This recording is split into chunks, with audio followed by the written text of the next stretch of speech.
कोथळीगड हा महाराष्ट्रातील एक लहान पण ऐतिहासिक किल्ला असून तो सह्याद्री पर्वतरांगेत वसलेला आहे. हा किल्ला आज जरी फारसा प्रसिद्ध नसला तरी तो स्थानिक संरक्षण व टेहाळणीसाठी महत्वाचा होता. गडाचे स्थान उंचावर असल्यामुळे आजूबाजूचा परिसर स्पष्टपणे दिसतो. कोथळी गडावर फार मोठी बांधकामे नसली तरी तटबंदीचे अवशेष, पाण्याची टाकी व काही भग्न वस्तू आजही पाहायला मिळतात.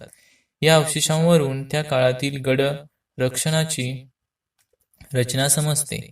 किल्ल्याचा वापर मुख्यतः शत्रूच्या हालचालींवर लक्ष ठेवण्यासाठी केला जात असे. आज कोथळीगड ट्रेकिंग व इतिहासाची आवड असणाऱ्यांसाठी शांत आणि निसर्गरम्य ठिकाण आहे. सोपा ट्रेक, हिरवळ आणि ऐतिहासिक वातावरण यामुळे हा गड निसर्गप्रेमी व विद्यार्थ्यांसाठी उपयुक्त ठरतो. कोथळीगड हा महाराष्ट्राच्या किल्ले परंपरेचा एक छोटा पण महत्त्वाचा भाग आहे. व्हिडिओ आवडल्यास लाईक, शेअर आणि सबस्क्राईब करा.